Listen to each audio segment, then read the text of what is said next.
I'm trying to explain this book, and I can't think of a succinct way to do it. I'm just convincing myself to reread all my faves. The romantasy girlies need this. I know I did a terrible job explaining what it's about. Today is the day that I choose joy. Today I will be celebrating all of my favorite fantasy series. And the shirt might indicate to you that this would be on my list. However, I need to tell you very early on from the very beginning of the video, I have yet to read this series. I have only seen the TV show. So The Wheel of Time will not be appearing on this list, not because I didn't like it. Obviously I liked enough to buy the shirt, but I just wanna, it's just kind of ironic that I decided to wear this today. Didn't even know I was gonna film this today, but and now I'm worried about the thumbnail, but you know, I'm already recording, so here we go. I wanna discuss my favorite fantasy series that I have ever read.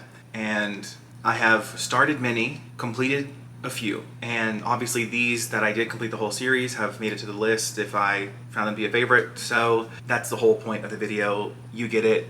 It's why you clicked, I hope. So I do also, along with the Wheel of Time crowd, okay, again, there's no Game of Thrones on here.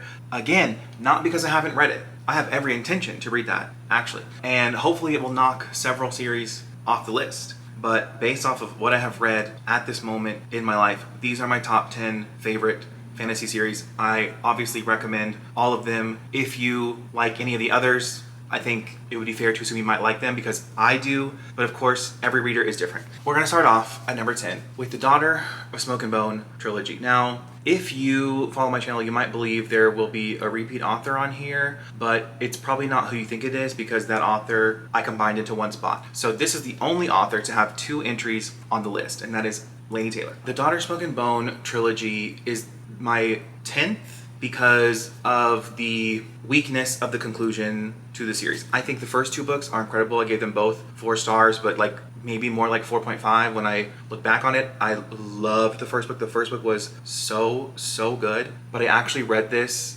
after her other series, so that will make it very clear where the other series will be. It will be somewhere above her, but I just love. I love Laini Taylor's writing. I love the way that she builds a world. I love how she writes fantasy. I love how she writes romance. I love what she just focuses on the things that I enjoy as a reader. Her prose is absolutely immaculate. It is stunning, ethereal, breathtaking. Like, this kind of writing is just next level. And I know it's not for everyone, but it is for me. And if you enjoy authors, I think there's really nobody who writes like that, honestly, but I do think that if you like Patrick Rothfuss, you could like Lynn. And I really hate that more people who, because I know how popular The Name of the Wind is, okay, and don't worry, okay, well, we're gonna talk about Name of the Wind.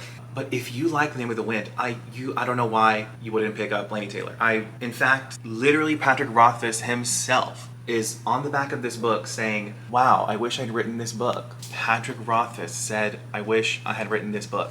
I think that's all we need to say. Okay, the number 9 spot is gonna go to his Dark Materials trilogy. This one is just so good. Again, I love the type of fantasy that I love is like the portal fantasy, the stepping into an alternate reality kind of fantasy, or we're imagining a world alongside our own or a world similar to our own, which is exactly what this is. This is a world that looks just like ours, but it's just a little bit different. And I think that there's just something within that creative space that I just value so much and I just think is so cool. And I think trying to find ways or see ways how fantasy worlds could collide with our own and how they could affect us, I just think is very enjoyable to read. Now, this is also lower on the list because the first book was definitely my favorite, but I actually think that the conclusion to this was pretty good and definitely more satisfying to me than the Daughter of Smoke and Bone trilogy. So these two, I had to think, I think that these are going to be the easiest to get knocked off my favorites list. And I kind of hope things do knock it off because these were all 4 stars. But because I read these all back to back, and the intellectual stimulation of the series, I think, is what I put such a value in it versus like this could have really hit emotionally.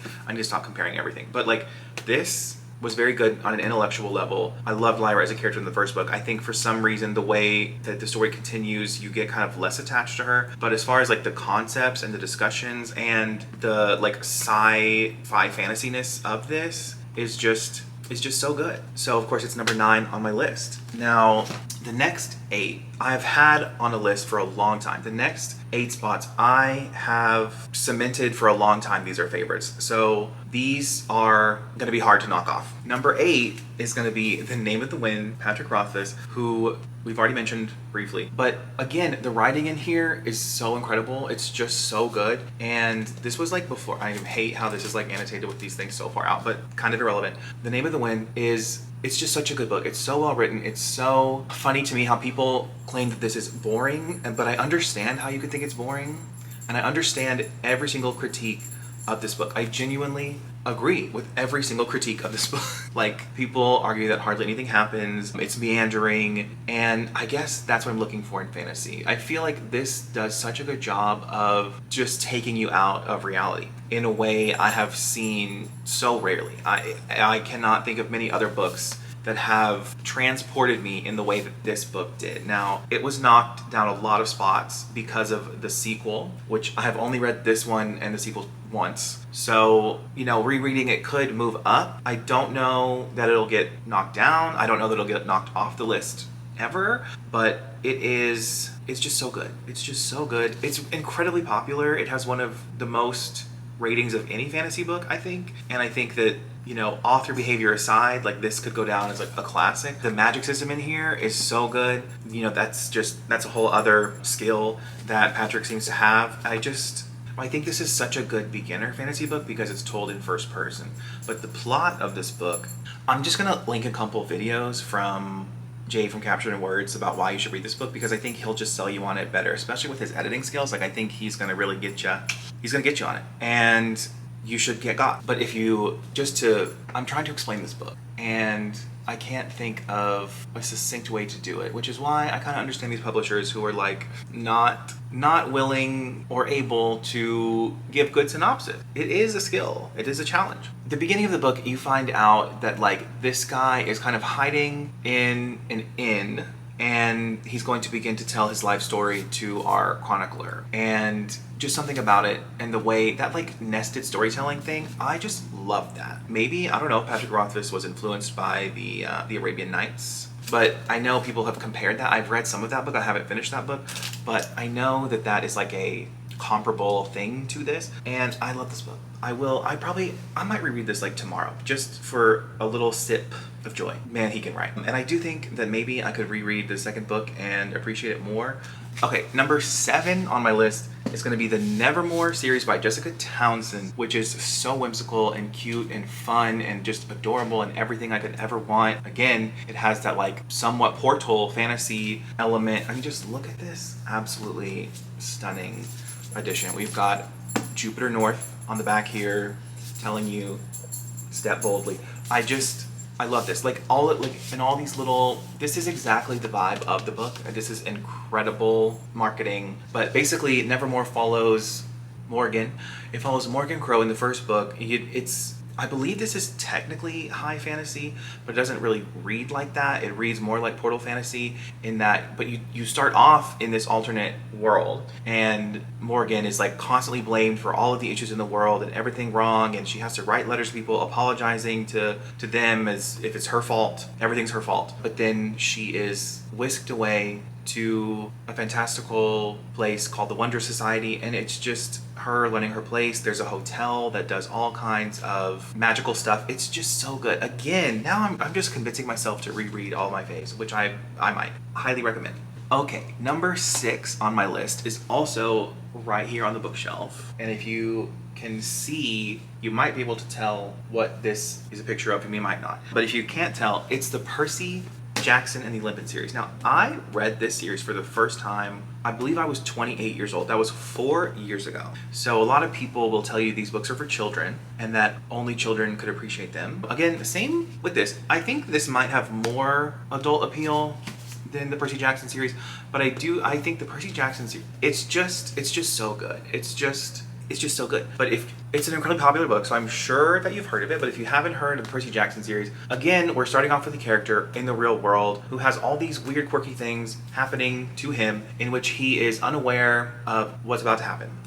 He's clueless. And what does happen is he's having all these visions. He's having all these strange things going on. He's confused. He's unaware of you know, he's feeling like he just saw something and people are kind of like, oh no, that was, I don't know what you're talking about. One of his teachers, he was like, what do y'all, everyone, what are you talking about? Like, what do you mean? And they're just like, you're seeing things. And I love stuff like that. I love when our main character feels kind of, when a character feels like thrown off or jolted out of reality. And I just think that, like, I guess that character, a character experiencing that kind of helps me experience it. You know, I love character. I'm a character-driven reader. I've come to learn this about myself. Like, I love good characters, which I think when you're reading series, like, you have to love the characters to want to spend 5 of these books plus spin-off series with these characters. Like, getting your reader to buy into your character is the best way to get your reader to be committed to a series. But there's just so many good themes in these books. There's so many important lessons. Like, there is a little bit of like a crass humor that I don't love, but like, it does not taint my love for the series at all whatsoever. How funny that I just said crass humor and then used the word taint.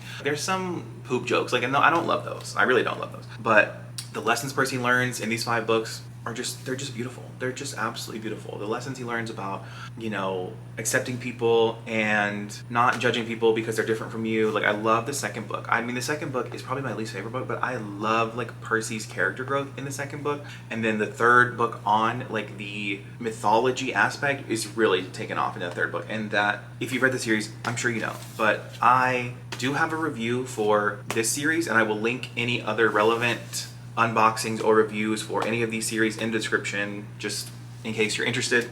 Okay, and then number 5 on my list is sadly a book series that I've only read the first book, but I am telling you, I know that this could potentially rise to the top. This could be like number 1 or 2 once I finish the series. Like, I just know from what I hear and see and read about, it's The Baron and the Nightingale by Catherine Arden. This, again, I love this character. Vasya is one of the most badass female characters who won't take no shit. Like, there's a quote in here that I love with my entire soul. Like, I love it more than anything. Like, this is, I don't know if I've ever seen this comparison, but like, if you were to take these little characters that you meet from the house in the Cerulean Sea, but make them like demon spirits, and only Vasya can see those, and she is kind of ostracized for seeing them and kind of shunned by her stepmother, which again gives us this like fairy tale vibe that I just love. I mean, I love the show Once Upon a Time.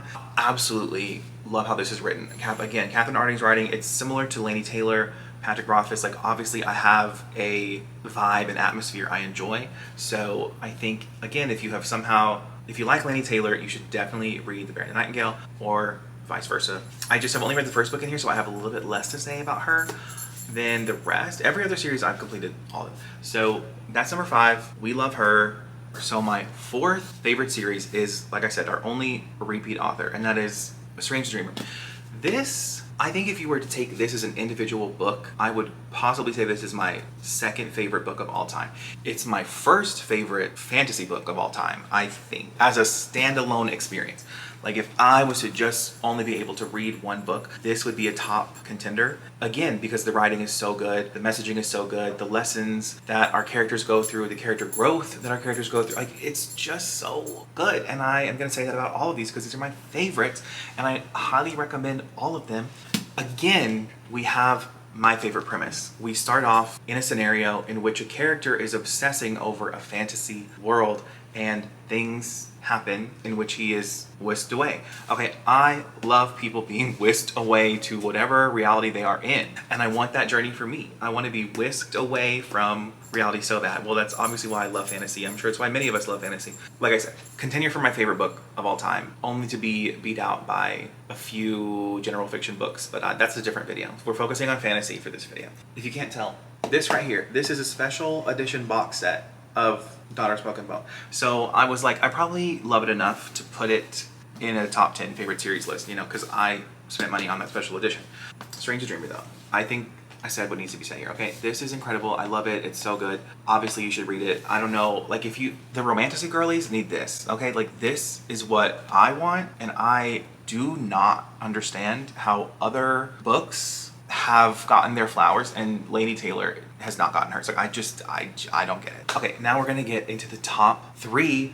My 3rd most favorite series is the Poppy War trilogy by R.F. Kwong. I love the way that R. Kwong writes and beats you over the head with a message and forces you to focus on atrocities and not let you look away from them and really sit in your feelings and focus on the horror that is history. This is probably my most annotated book ever. I remember vividly waking up at 5 a.m. gladly to read this every morning before work, and then I was so upset when I had to get ready to go to work because all I wanted to do was read this. This is a masterpiece on writing, and I will not hear any criticism for this book. These two books, I could see it, but the first book, if you're going to tell me that this first book is not a masterpiece, I need you to make me a PowerPoint and I need you to argue your case really, really well. And I will make a counter PowerPoint in which I will win because this is a masterpiece. These two books. I love how this story concludes. I think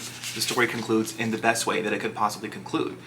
But I do still understand the critiques for book 2 and 3. Actually, book 2 is probably my least favorite. I would probably say my favorite book is the first book, obviously, as I just said. But it probably would be for me 1, 3, then 2, which I think that might be my favorite way to rank a series. Like if it's a trilogy, I think that the first book, obviously the third book being the best, would also be a great option. But the second book, it's just, you know, we could do a whole video on second book syndrome because we're just doing things to make our way towards the inevitable conclusion. These are, I definitely switched to audio for the third book as well. As you can see, there's a lot less annotations, even though I probably could have still used, I still could have annotated using audio as I've done in the past. So this is my third favorite series of all time. I know I did a terrible job explaining what it's about, but I think I did a good job explaining why I love it. Historical fiction is just great, but when you mix it with fantasy, oh man, I love it.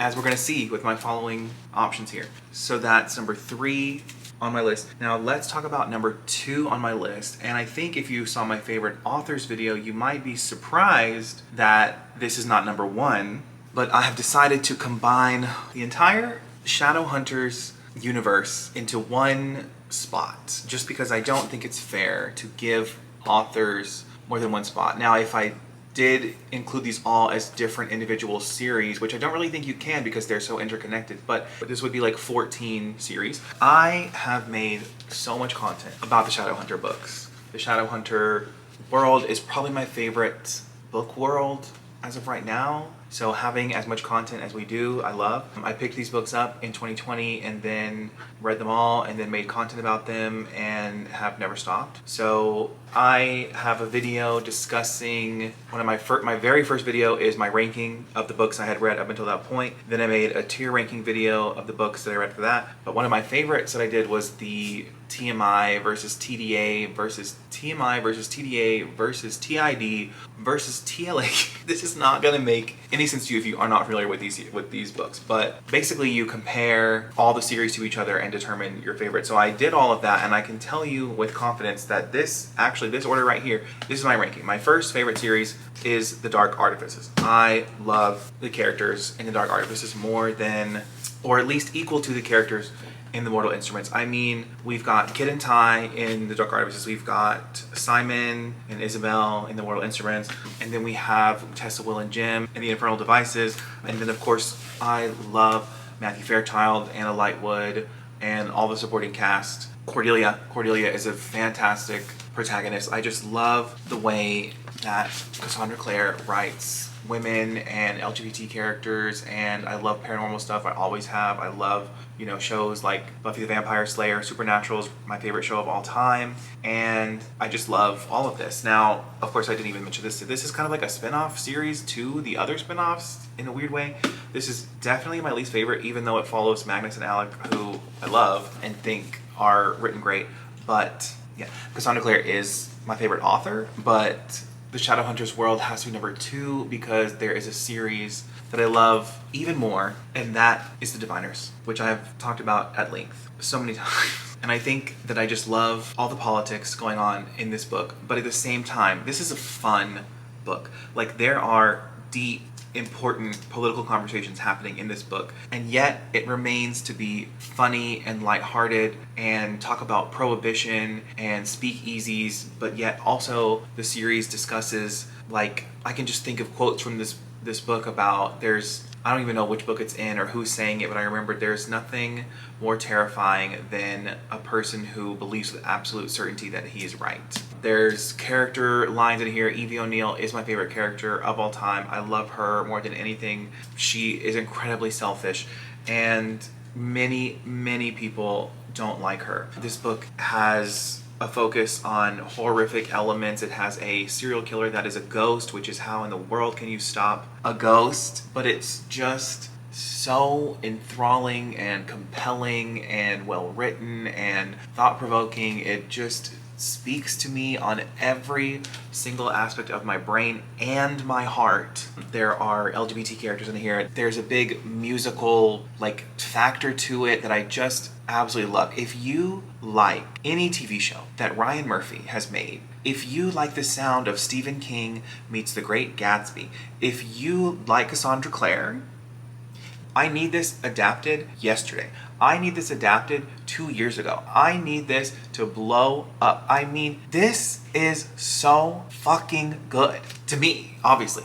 Just the humor in here, while again maintaining the important social commentary, is a balance I have yet to ever see be done as excellent as this.